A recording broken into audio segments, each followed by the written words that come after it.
Hallo allerseits, ich bin Peter Pernsteiner. Ich habe mal wieder ein Auspackvideo über ein Erwachsenenspielzeug. Diesmal handelt es sich um einen Dieseltriebwagen von Märklin im Maßstab 1:32.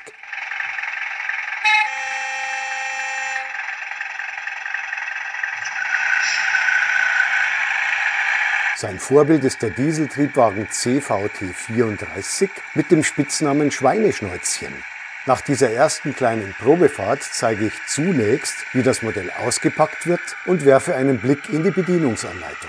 Dann gibt es einen Blick auf das Fahrwerk und auf viele Details nebst Digitalfunktionen. Dabei spiele ich auch die im Modell programmierten Sounds ab.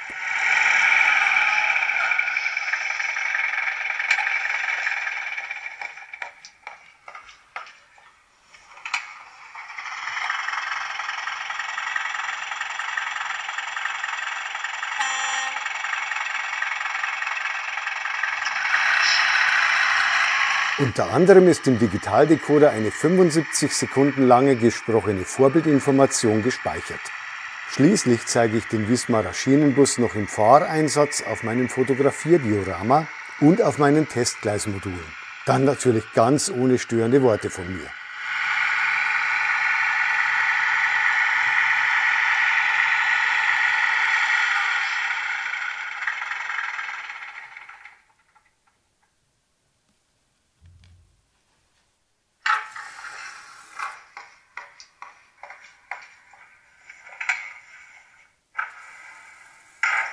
Jetzt geht's ans Auspacken. Das Modell wird in diesem Schutzkarton ausgeliefert. Er wiegt 5,5 Kilogramm, misst 65 x 25 cm und ist 26 cm hoch.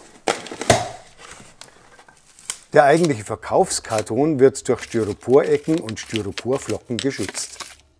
Er wiegt 4,8 Kilogramm und misst 58 x 18 x 18 cm. Optisch ist er sehr schön gestaltet. Darin befinden sich wie bei Spur 1 Modellen oft üblich ein paar Stoffhandschuhe. Zudem die Bedienungsanleitung nebst Garantieurkunde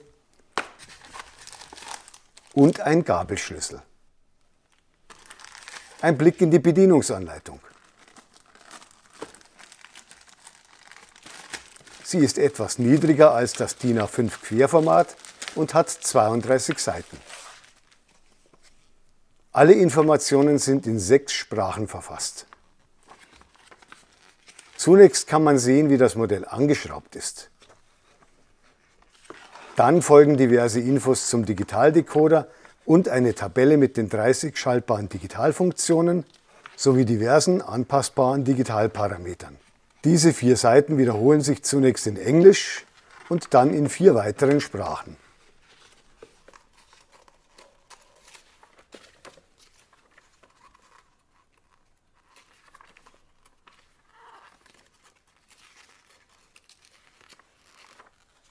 Abschließend gibt es eine Konstruktionszeichnung zum Modell und Infos zu Ersatzteilen.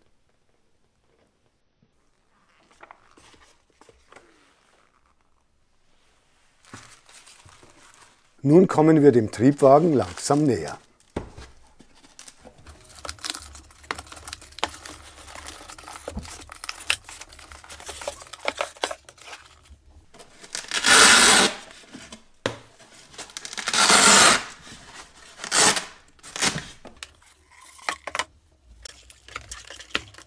Das Modell ist ab Werk mit diesem 47 cm langen Alu-Transportbrett verschraubt. Das Ganze bringt aktuell 2,9 Kilogramm auf die Waage.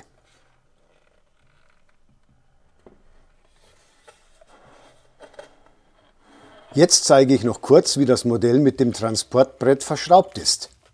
Nach dem Entfernen der Flügelmuttern und der Beilagscheiben kommt nun der mitgelieferte Gabelschlüssel zum Einsatz, um die beiden Fixierbolzen zu lösen.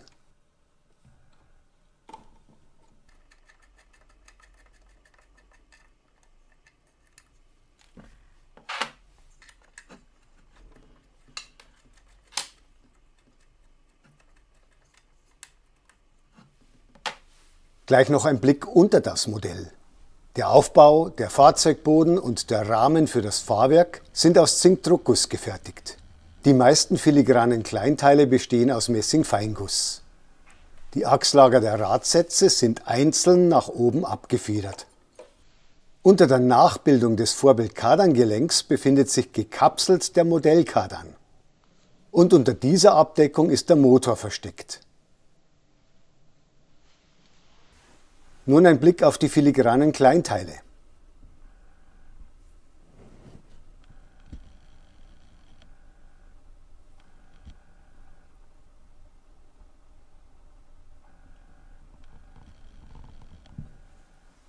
Auch die zweite Achse hat gefederte Achslager und enthält ein Getriebe nebst Kardan zum Antriebsmotor.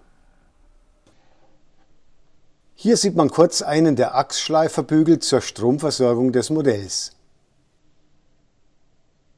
Der untere ist aus dieser Perspektive nicht zu sehen. Als nächstes kommt das Modell auf einen Drehteller, um es aus der Nähe anzusehen. An den Motorhauben und unter den Motoren kann es meines Erachtens recht gut angehoben werden und aufs Gleis gesetzt werden. Aus dieser Perspektive sieht man ganz gut, warum viele den Wismarer Schienenbus mit seinen kleinen Motorräumen an den Fronten auch als Schweineschnäuzchen bezeichnen. Ab Werk sind die beiden Abdeckungen der Motorräume mit einem Klebestreifen gesichert.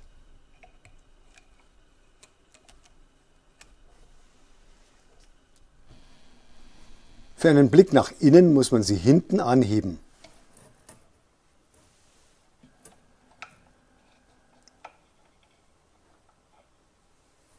Auch diese Hauben sind aus Zinkdruckguss gefertigt.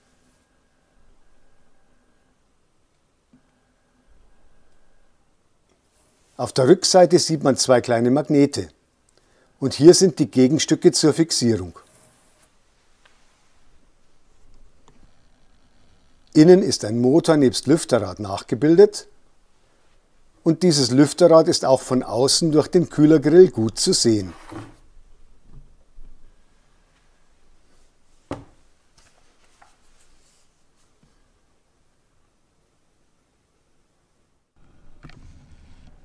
Auch das Dach, die dritte und die Dachgepäckablage sind aus Zinkdruckguss gefertigt.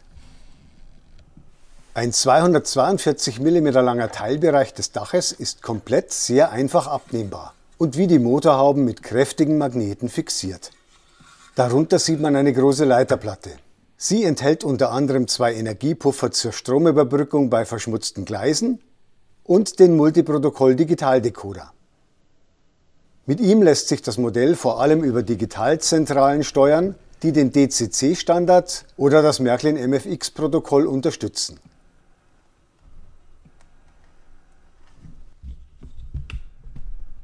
Der Vollständigkeit halber noch ein Blick in den zweiten Motorraum.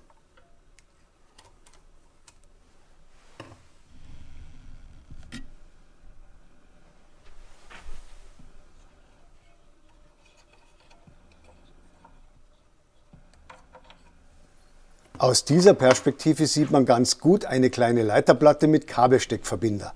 Irgendwo zum Führerstand hin befindet sich in beiden Motorräumen auch ein kleiner Lautsprecher mit Schallkapsel, der aber sehr gut versteckt ist.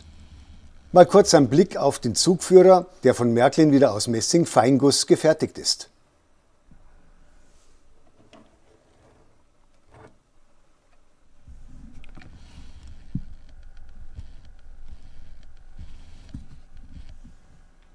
Dann kommt die Abdeckung des Motorraumes wieder aufs Modell.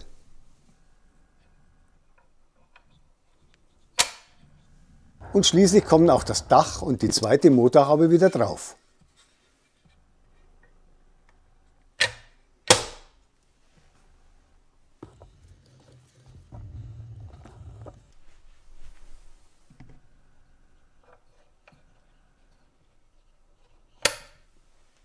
Nun komme ich zu den Digitalfunktionen des Modells. Zunächst die Lichtfunktionen. Natürlich gibt es wie immer ein Spitzenlicht. Auf der anderen Seite bzw. beim Fahrtrichtungswechsel gibt es eine rote Schlussbeleuchtung. Sie lässt sich mit F6 auch deaktivieren. Jetzt nochmal ein Fahrtrichtungswechsel. Das dritte Spitzenlicht lässt sich mit F7 deaktivieren. Dann gibt es noch ein Doppel-A-Rangierlicht an beiden Enden des Triebwagens.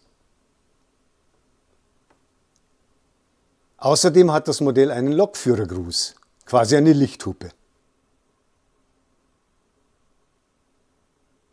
Sie funktioniert natürlich auch bei aktiviertem dritten Spitzenlicht.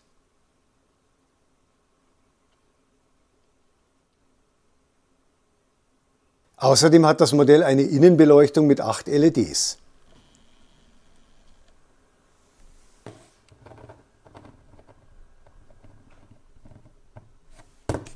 Schließlich gibt es noch für den jeweils in Fahrtrichtung vorderen Führerstand eine zuschaltbare Fahrpultbeleuchtung.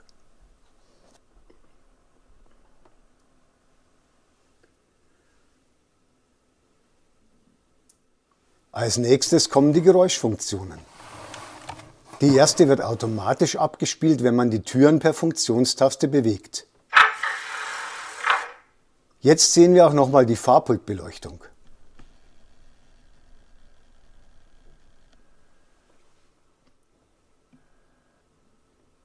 Die Türen wieder zu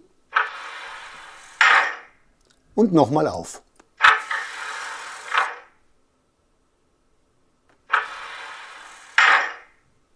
Mit der Funktionstaste 4 bewegt man die beiden linken Türen.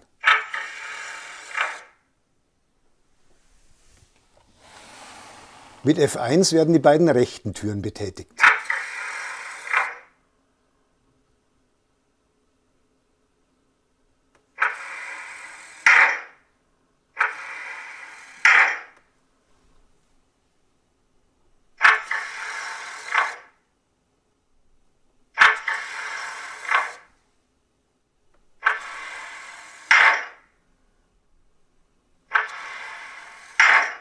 Schließlich kann man mit F21 alle 4 Türen gleichzeitig betätigen.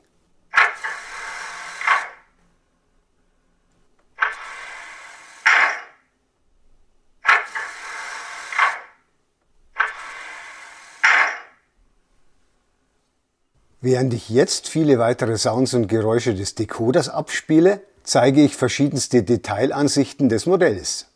Zunächst ein langer Pfiff des Zweiklang-Typhons. Er hängt von der Länge des Tastendrucks ab.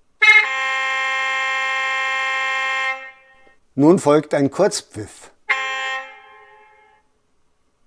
ein Rangierpfiff, das Sanden, Sand im Vorratsbehälter nachfüllen,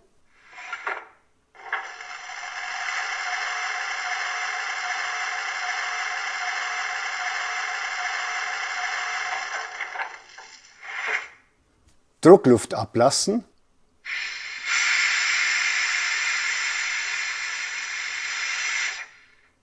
der Scheibenwischer,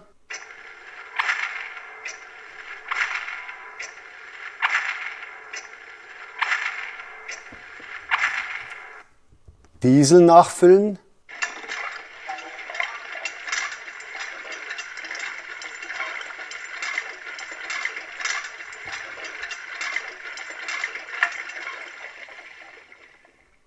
der Kompressor.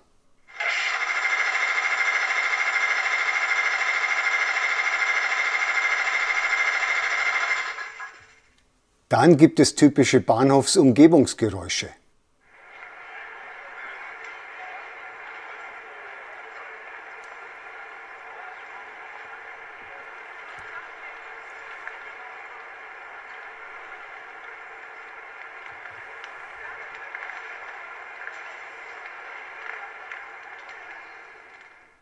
Das Modell hat auch wieder eine Multi-Haltestellenansage, deren Reihenfolge von der Fahrtrichtung abhängt. Gespeichert sind bei diesem Modell 6 Ansagen für die Strecke von Nürnberg Hauptbahnhof nach Roßtal. Nächster Halt Nürnberg-Schweinau. Nächster Halt Nürnberg-Stein. Nächster Halt Unterasbach. Nächster Halt Anwanden. Nächster Halt Roßtal. Jetzt wechsle ich die Fahrtrichtung. Mit jedem Funktionstastendruck kommen wir nun dem Nürnberger Hauptbahnhof näher. Nächster Halt Anwanden. Nächster Halt Unterasbach. Nächster Halt Nürnberg-Stein. Nächster Halt Nürnberg-Schweinau. Nächster Halt Nürnberg Hauptbahnhof. Und schließlich gibt es noch bei F28 eine 75 Sekunden lange gesprochene Information zum Vorbild des Modells. Die Wismarer Schienenbusse sind entstanden, als es den Kleinbahnen im heutigen Bundesland Niedersachsen sehr schlecht ging. Damals war der Omnibus das moderne Verkehrsmittel und ein Schlagwort aus der damaligen Zeit war, der Zug muss busähnlicher werden. Da das Landeskleinbahnamt Hannover der Initiator dieser originellen Schienenbusse war, benannte die Triebwagen- und Waggonfabrik Wismar den Triebwagen als Typ Hannover. Unser Modell der Königsspur stellt einen Wismarer vom Typ Hannover A dar, den größten Grundrisstyp, den Wismar produzierte. Die Eisenbahndirektion Saarbrücken bestellte 4 Fahrzeuge dieses Typs. Diese waren untypisch mit Deutz-Dieselmotoren ausgerüstet, welche beide Radsätze antrieben. Diese Sonderlinge unter den Wismarer Schienenbussen überlebten den Zweiten Weltkrieg und gelangten als VT 88.9 in das Eigentum der jungen Deutschen Bundesbahn. 1951 übernahm die Wittlager Kreisbahn von der DB 3 der 4 noch vorhandenen ehemaligen Saarbahn-Schienenbusse.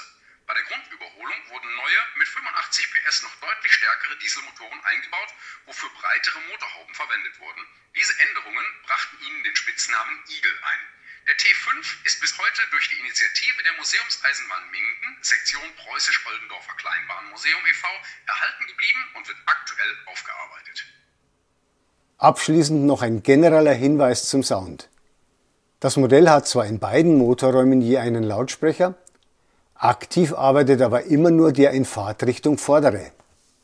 Das hat auch seinen Grund, denn beim Vorbild war immer nur jeweils der vordere Motor im Einsatz. Auf diese Weise wird das beim Märklin-Modell relativ gut nachgebildet. Nun gibt es eine erste kleine per Central Station 3 Digitalzentrale automatisierte Probefahrt auf meinen Testgleismodulen.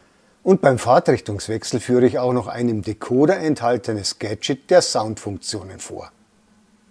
Das Modell ist aktuell in der niedrigsten Fahrstufe über 2 Weichen mit 1020 mm Abzweigradius unterwegs. Für 1 Meter braucht es 61 Sekunden. Das entspricht maßstäblich umgerechnet einer Geschwindigkeit von nur knapp 1,9 Stundenkilometern. Noch ein klein wenig langsamer ging es übrigens, wenn man den Rangiergang per Funktionstaste zuschalten würde.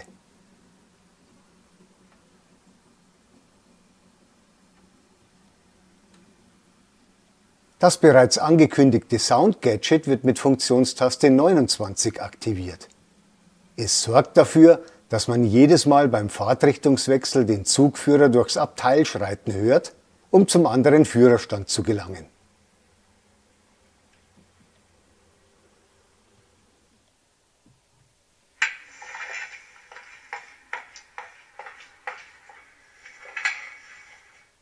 Noch einmal so ein Fahrtrichtungswechsel.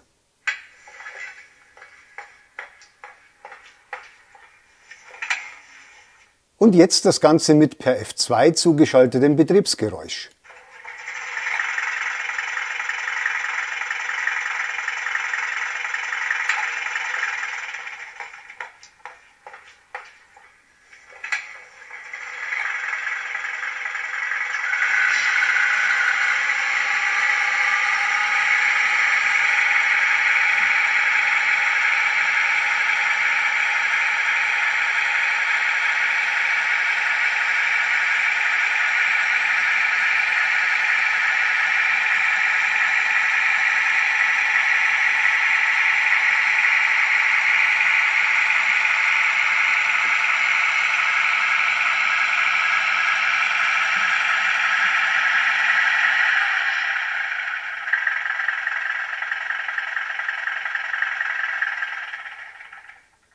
Die nächste Probefahrt findet auf meinem Fotomodul statt, das ich für viele meiner Zeitschriftenberichte nutze.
Jetzt noch einmal diese Fahrt am Abend, damit man die Beleuchtung des Modells schöner sieht.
Nun auch noch die Freihandaufnahme vom Anfang dieses Videos, aber ohne störende Worte von mir.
Als nächstes geht es wieder auf meine Testgleismodule, und zwar für eine größere Probefahrt mit höherer Geschwindigkeit.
Die jetzt folgende zweite große Probefahrt habe ich in Stereo mit 2 Mikrofonen aufgenommen.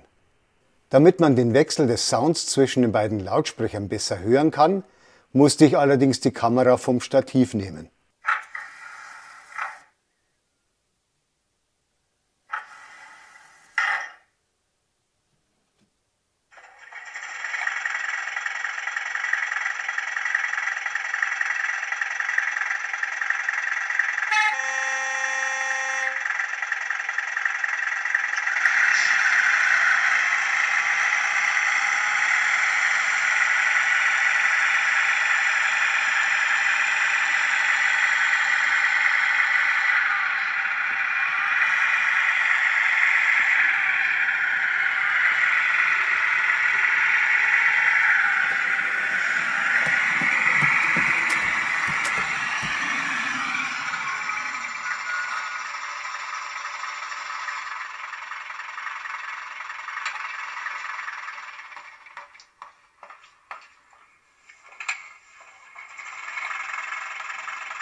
Nächster Halt Nürnberg-Schweinau.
Nächster Halt Nürnberg Hauptbahnhof.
Zu guter Letzt noch eine kleine Pendelfahrt bei Nacht auf meinem Fotomodul.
So, das war's mit meinem Auspackvideo über den Wismarer Schienenbus in Spur 1 von Märklin. Ich hoffe, es hat Spaß gemacht und ich würde mich sehr freuen, wenn Sie meinen Kanal weiterempfehlen würden. Servus, bis zum nächsten Mal. Ihr Peter Pernsteiner.